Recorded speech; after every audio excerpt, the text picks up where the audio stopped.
بسم اللہ الرحمن الرحیم۔ حدیث شریف میں ہے کہ روزہ اور قرآن کریم دونوں قیامت کے دن شفاعت کریں گے۔ روزہ کہے گا، اے رب، میں نے اس کو دن میں کھانے پینے سے باز رکھا تھا، میری شفاعت اس کے حق میں قبول کیجیے۔ اور قرآن کہے گا، میں نے اس کو رات کو جگایا تھا، اس لیے میری شفاعت قبول فرمائیے۔ پس دونوں کی شفاعت قبول کی جائے گی۔ تلاوت سے تو اس لیے قرب خاص ہوتا ہے کہ کلام کو خاص مناسبت ہوتی ہے متکلم سے، اور ظاہر ہے کہ جو شخص اس کی تلاوت کرے گا اس کو خاص تعلق ہوگا صاحب کلام سے۔ اس کی مثال ایسی ہے جیسے کسی نے کوئی دیوان وغیرہ تصنیف کیا ہو اور ایک شخص کو دیکھا کہ وہ اس کے دیوان کو پڑھ رہا ہے۔ مصنف کو اس کے ساتھ خاص تعلق پیدا ہو جائے گا، خواہ وہ پڑھنے والا کلام سمجھتا بھی نہ ہو۔ جب بھی اس کے ساتھ خاص محبت ہوگی اور اس کی طرف خاص عنایت مبذول ہوگی۔ یہاں سے معلوم ہوا کہ قرآن کریم بغیر سمجھے پڑھنا بھی موجب محبت حق ہے۔ اصل دولت قرب خداوندی ہے، اور وہ کلام اللہ کے سمجھنے پر موقوف نہیں۔ گو سب کے لیے اس کی اجازت نہیں کہ سب کے سب بغیر سمجھے ہوئے پڑھیں، بلکہ تھوڑے لوگ ایسے بھی ضرور ہونے چاہیے کہ خود بھی کلام میں اللہ کو سمجھتے ہوں اور دوسروں کو بھی سمجھا سکیں، اور فضل کلی اس کو سمجھ کر پڑھنے ہی میں ہے۔ مگر ایک حیثیت سے اس شخص پر حق تعالیٰ کی زیادہ عنایت ہوگی جو بغیر سمجھے ہوئے کلام اللہ کی تلاوت کرتا ہو، کیونکہ صرف حق تعالیٰ کی محبت اس کا باعث ہو سکتی ہے۔ سو کلام اللہ کا اصل نفع اس کے سمجھنے پر موقوف نہیں ہے۔ امام احمد بن حنبل رحمۃ اللہ علیہ نے حق تعالیٰ سبحانہ و تعالیٰ کو خواب میں دیکھا۔ عرض کیا کہ اے اللہ، وہ کون سا عمل ہے جو آپ صلی اللہ علیہ وآلہ وسلم سے زیادہ قریب کرنے والا ہے؟ ارشاد ہوا، وہ عمل تلاوت قرآن ہے۔ آپ نے عرض کیا، با فہم او بلا فہم، کیا سمجھ کر یا بلا سمجھے؟ ارشاد ہوا، با فہم او بلا فہم، سمجھ کر ہو یا بغیر سمجھے ہو۔ راز اس میں یہ ہے کہ مصنف اپنے کلام کے پڑھنے سے خوش ہوا کرتا ہے، پس جب بندہ حق تعالیٰ کے کلام کو پڑھے گا تو اللہ تعالیٰ خوش ہوں گے۔ بڑے خوش قسمت ہیں وہ لوگ جن کے سینوں میں کلام اللہ ہے۔ کلام اللہ بڑی دولت ہے، اس کی بے قدری نہیں کرنی چاہیے، اس کی قدر کرو اور پڑھو، خواہ سمجھ کر یا بے سمجھے، کیونکہ کلام اللہ کی تلاوت سمجھ کر ہو یا بے سمجھے ہو، اس میں خاصیت تشبیہ بالحق کی ہے۔ علاوہ بری رسول اللہ صلی اللہ علیہ وآلہ وسلم کو قرآن کے الفاظ کا اس قدر اہتمام تھا کہ فرشتے کے ساتھ ساتھ پڑھنے کی مشقت اس اندیشے سے برداشت فرماتے تھے کہ ان محبوب الفاظوں میں سے کوئی لفظ میرے حافظے میں سے نکل نہ جائے۔ یہاں تک کہ حق تعالیٰ کے منع کرنے کی نوبت آئی، اور حق تعالیٰ نے فرمایا کہ یہ کام ہمارے ذمے ہے کہ قرآن پاک کو آپ صلی اللہ علیہ وسلم کے دل پر جما دیں گے۔ اس تسلی کے بعد حضور صلی اللہ علیہ وآلہ وسلم فرشتے کے ساتھ نہیں پڑھتے تھے۔ جب حضور صلی اللہ علیہ وسلم کو الفاظ قرآن کا اس درجہ اہتمام تھا تو ہم کو بھی ان کا اہتمام کرنا چاہیے کہ بغیر الفاظ کے معنی کی حفاظت نہیں ہو سکتی، لہٰذا معنی کے نگہبانی یہی ہے کہ الفاظ کو یاد کیا جائے۔ جو نو تعلیم یافتہ الفاظ قرآن کے پڑھنے کو بے فائدہ سمجھتے ہیں، در حقیقت وہ معنی قرآن کی بھی قدر نہیں کرتے، ورنہ اس کی حقیقت کے ہر سامان کی ان کو قدر ہوتی۔ رسول اللہ صلی اللہ علیہ وآلہ وسلم کو قرآن کے الفاظ سے اس قدر عشق تھا کہ آپ صلی اللہ علیہ وسلم خود تو تلاوت کرتے ہی تھے۔ ایک دفعہ آپ صلی اللہ علیہ وسلم نے حضرت عبید اللہ بن مسعود رضی اللہ تعالیٰ عنہ سے فرمایا کہ مجھے قرآن سناؤ۔ انہوں نے عرض کیا، کیا حضور صلی اللہ علیہ وسلم کو میں سناؤں، حالانکہ آپ صلی اللہ علیہ وسلم ہی پر تو قرآن اترا ہے؟ فرمایا، ہاں، میں دوسروں کی زبان سے سننا چاہتا ہوں۔ آخر حضور صلی اللہ علیہ وسلم نے صحابی سے یہ درخواست کیوں کی، حالانکہ سارا قرآن آن حضرت صلی اللہ علیہ وسلم کو حفظ تھا اور اس کے معنی بھی آپ صلی اللہ علیہ وسلم کے ذہن مبارک میں حاضر تھے، صرف اسی لیے کہ قرآن کے الفاظ سے حضور صلی اللہ علیہ وسلم کو عشق تھا اور دوسروں سے سننے میں باوجہ یکسوئی کے زیادہ مزہ آتا ہے۔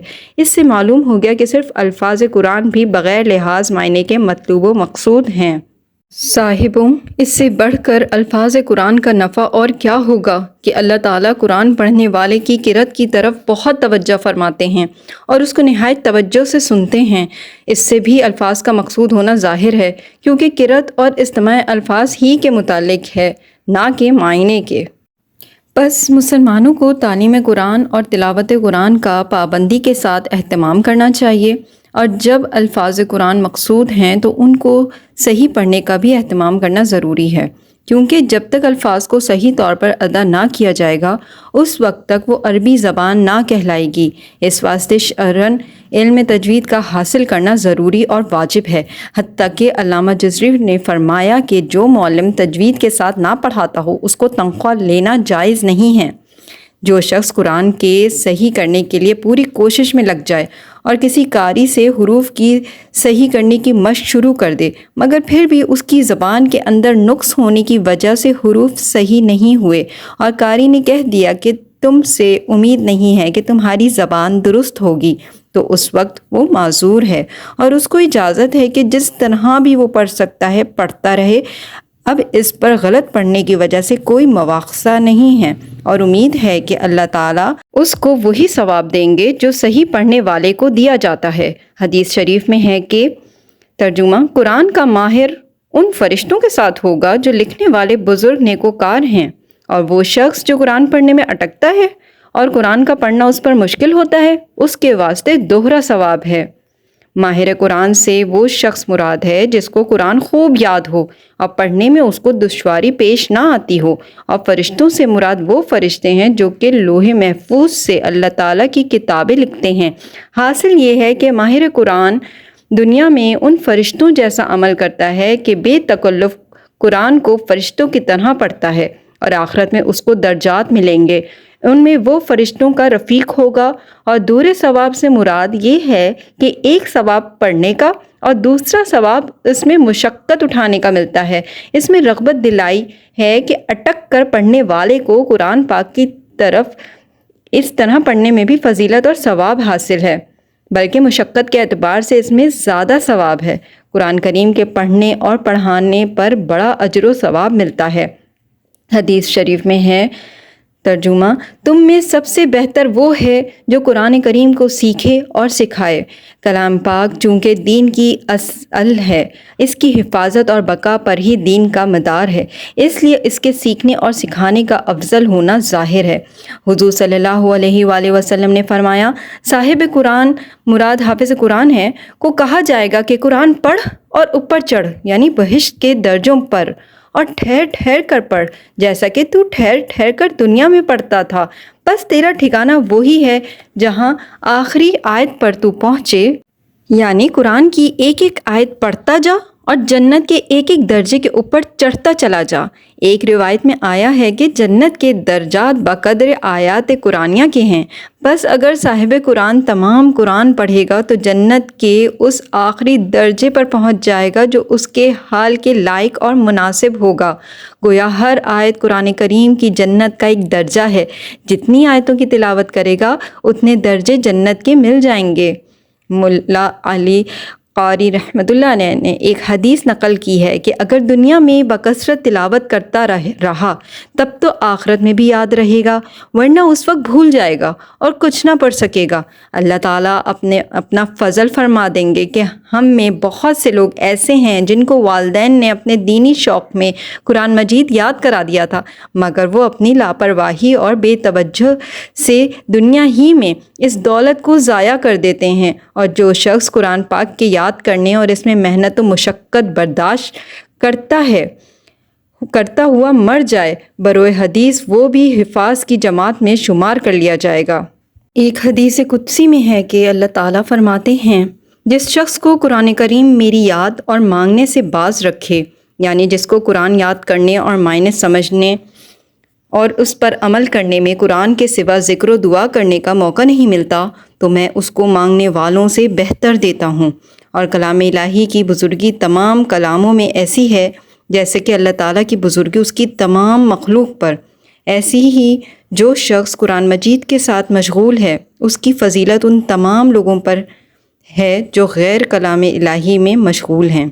رسول خدا صلی اللہ علیہ وآلہ وسلم نے فرمایا کہ جو شخص اللہ کی کتاب قرآن کا ایک حرف پڑھے اس کے واسطے ہر حرف پر ایک نیکی ہے، اور ہر نیکی 10 نیکی کے برابر ہے، یعنی ہر حرف پر 10 نیکیاں لکھی جاتی ہیں۔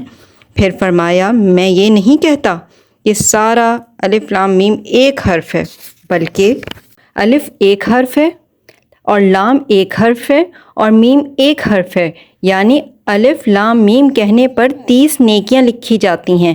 کلام پاک کی تلاوت میں ہر حرف پر ایک ایک نیکی شمار کی جاتی ہے اور ہر نیکی پر حق تعالی شانہ کی طرف سے 10 حصے اجر دینے کا وعدہ ہے، اور یہ کم سے کم درجہ ہے، اور جس کے لیے چاہتے ہیں اجر زیادہ بڑھا دیتے ہیں۔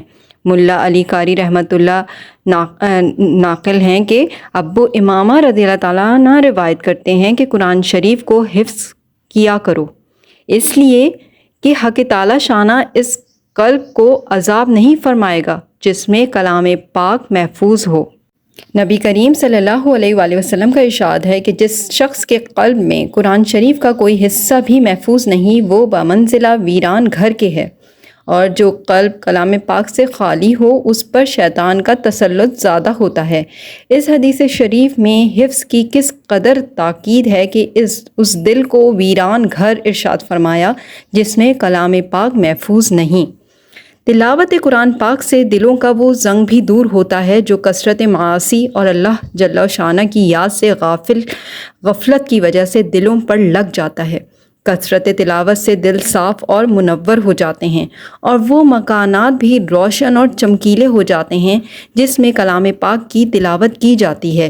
شرح احیاء میں حضور صلی اللہ علیہ وآلہ وسلم کا ارشاد نقل کیا ہے کہ جن گھروں میں کلام پاک کی تلاوت کی جاتی ہے وہ مکانات آسمان والوں کے لیے ایسے چمکتے ہیں جیسے کہ زمین والوں کے لیے آسمان پر ستارے۔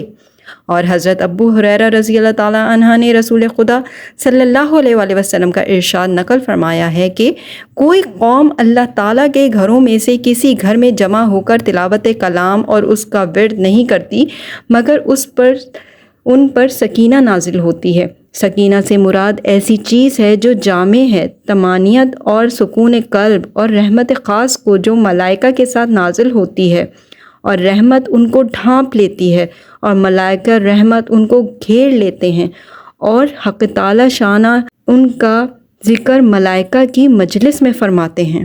قرآن پاک کی تلاوت کے وقت ملائکہ کے ڈھانپ لینے کا ذکر متعدد روایات میں وارد ہوا ہے۔ اسید بن حضیر رضی اللہ تعالیٰ عنہ کا مفصل واقعہ کتب حدیث میں آتا ہے کہ انہوں نے تلاوت کرتے ہوئے اپنے اوپر ایک ابر سا چھایا ہوا محسوس کیا اور اس میں چراغوں کی مانند روشنی دیکھی۔ جب انہوں نے اس کا ذکر آن حضرت صلی اللہ علیہ وآلہ وسلم سے کیا تو آپ صلی اللہ علیہ وآلہ وسلم نے فرمایا کہ یہ ملائکہ تھے جو تیرا قرآن شریف سننے کے لیے آئے تھے۔ ملائکہ ازدحام اور کثرت کی وجہ سے ابر سا معلوم ہوتے تھے اور یہ چراغ کی طرح روشن فرشتوں کے منہ تھے۔ قرآن شریف پڑھنے کے فضائل تو ہیں ہی بے حد، اس کے سننے کے فضائل بھی متعدد روایات میں آئے ہیں۔ اس سے بڑھ کر اور کیا فضیلت ہوگی کہ سید المرسلین صلی اللہ علیہ وآلہ وسلم کو بھی ایسی مجلس میں شرکت کا حکم ہوا ہے جیسا کہ اس روایت سے معلوم ہوا۔ حضرت عبداللہ بن مسعود رضی اللہ عنہ فرماتے ہیں کہ ایک مرتبہ حضور اکرم صلی اللہ علیہ وآلہ وسلم ممبر پر تشریف فرما تھے۔ ارشاد فرمایا کہ مجھے قرآن شریف سنائیں۔ میں نے عرض کیا حضور صلی اللہ علیہ وسلم پر تو خود نازل ہی ہوا ہے، حضور صلی اللہ علیہ وسلم کو کیا سناؤں؟ ارشاد ہوا کہ میرا دل چاہتا ہے کہ دوسروں سے سنوں۔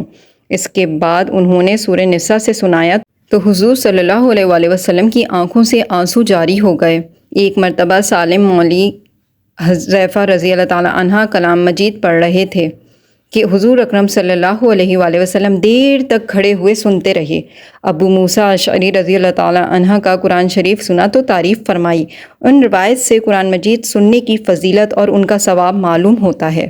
اوپر کی حدیث و روایت میں قرآن مجید کی تلاوت و سماعت پر جو ثواب بیان فرمایا گیا ہے یہ اس وقت ہے جب نماز سے باہر اور بے وضو قرآن کریم پڑھا یا سنا جائے، لیکن اگر قرآن مجید کی تلاوت نماز میں کی جائے یا وضو کے ساتھ اس کو پڑھا جائے تو پھر قرآن کا ثواب بہت زیادہ بڑھ جاتا ہے۔ چنانچہ صاحب احیاء نے حضرت علی رضی اللہ تعالیٰ عنہ سے نقل کیا ہے کہ جس شخص نے نماز میں کھڑے ہو کر کلام پاک پڑھا اس کو ہر حرف پر 100 نیکیاں ملیں گی، اور جس شخص نے نماز نفل میں بلا عذر بیٹھ کر پڑھا اس کے لیے 50 نیکیاں، اور جس نے بغیر نماز کے وضو کے ساتھ پڑھا اس کے لیے 25 نیکیاں، اور جس نے بلا وضو پڑھا اس کے لیے 10 نیکیاں، اور جو شخص پڑھے نہیں بلکہ پڑھنے والے کی طرف کان لگا کر سنے اس کے لیے بھی ہر حرف کے بدلے 1 نیکی لکھی جاتی ہے۔ مسئلہ: بعض علماء کا فتویٰ ہے کہ قرآن پاک کا سننا پڑھنے سے زیادہ افضل ہے، اس لیے قرآن پاک کا پڑھنا نفل ہے اور سننا فرض ہے، اور فرض کا درجہ نفل سے بڑھا ہوا ہوتا ہے۔ مسئلہ 2: بغیر وضو قرآن شریف کو ہاتھ لگانا جائز نہیں، مگر تلاوت بغیر ہاتھ لگائے کر سکتا ہے۔ قرآن کا پڑھنا نماز کے اندر فرض ہے، اور جس قدر بھی طویل قرأت کی جائے گی وہ سب فرض سے ملحق ہو کر اس پر فرض کی ادائیگی کا ثواب ملے گا۔ اس لیے نماز میں قرأت کرنے اور سننے والوں دونوں کو برابر ہر حرف پر 100 نیکیاں ملیں گی۔ اس سے اندازہ لگایا جا سکتا ہے کہ تراویح کے اندر قرآن پاک کا پڑھنا اور اس کا سننا کس قدر ثواب عظیم اور فضیلت رکھتا ہے۔ قرآن پاک کا پڑھنا اور سننا جس طرح بہت بڑے اجر و ثواب کا کام ہے، اسی طرح قرآن پاک کی تعلیم دینا اور اس کو سکھلانا بھی بہت بڑا کار ثواب اور فضیلت کا باعث ہے۔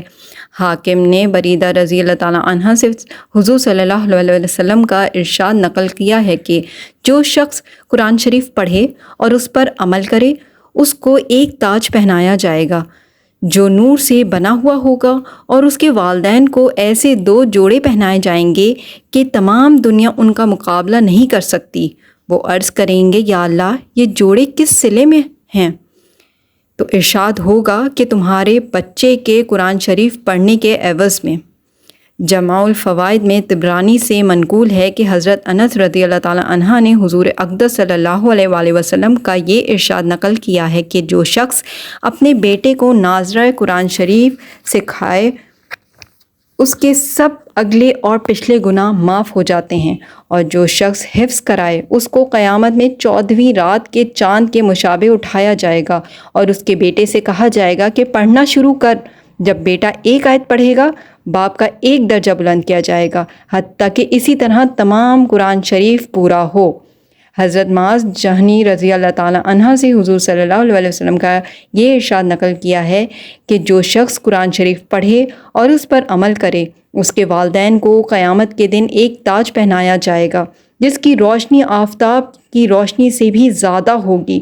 اگر وہ آفتاب تمہارے گھروں میں ہوتا پس کیا گمان ہے تمہارا اس شخص کے متعلق جو خود عامل ہے، یعنی آفتاب اتنی دور سے اس قدر روشنی پھیلا رہا ہے، اگر وہ گھر کے اندر آ جائے تو یقیناً بہت زیادہ روشنی اور چمک کا سبب ہوگا۔ تو قرآن پڑھنے والے کے والدین کو جو تاج پہنایا جائے گا اس کی روشنی اس روشنی سے زیادہ ہوگی جس کو گھر میں طلوع ہونے والا آفتاب پھیلا رہا ہو۔ بچے کے قرآن شریف پڑھنے پر والدین کے یہ فضائل اور ان کو یہ اجر و ثواب صرف اسی وجہ سے ہوتا ہے کہ وہ اس کی تعلیم کا سبب بنے، اور انہوں نے کوشش کر کے قرآن پاک پڑھانے کے لیے اس کو مکتب و مدرسہ میں بھیجا، دنیا کے 4 پیسے کے لالچ میں آ کر قرآن کی تعلیم سے منہ نہیں موڑا۔ تلاوت قرآن کے آداب۔ تلاوت قرآن مجید کے وقت درج ذیل آداب کا خیال رکھنا ضروری ہے۔ قرآن مجید کی تلاوت کے لیے جسم، لباس اور جگہ کا پاک ہونا ضروری ہے۔ تلاوت سے پہلے وضو کر لینا چاہیے۔ تلاوت شروع کرتے وقت پہلے تعوذ اعوذ باللہ اور پھر تسمیہ بسم اللہ پڑھیں۔ تلاوت سکون، اطمینان اور ٹھہر ٹھہر کر کرنی چاہیے۔ دوران تلاوت میں حروف کی ادائیگی کا خاص خیال رکھا جائے۔ جہاں قرآن کی تلاوت ہو رہی ہو وہاں شور نہ کیا جائے، بلکہ تلاوت کو خاموشی اور توجہ سے سنا جائے۔ اگر آپ کو یہ ویڈیو پسند آئی ہے، میری یہ کاوش پسند آئی ہے اور اس سے آپ کو کچھ سیکھنے کو ملا، تو میری اس ویڈیو کو لائک ضرور کیجیے گا اور دوسروں کے ساتھ شیئر کیجیے گا، اور میرے چینل کو سبسکرائب ضرور کر دیجیے گا، کیونکہ اس سے مجھے موٹیویشن ملے گی کہ میں آگے بھی آپ لوگوں کے لیے اسی طرح انفارمیٹیو ویڈیوز بناتی رہوں۔ جزاک اللہ۔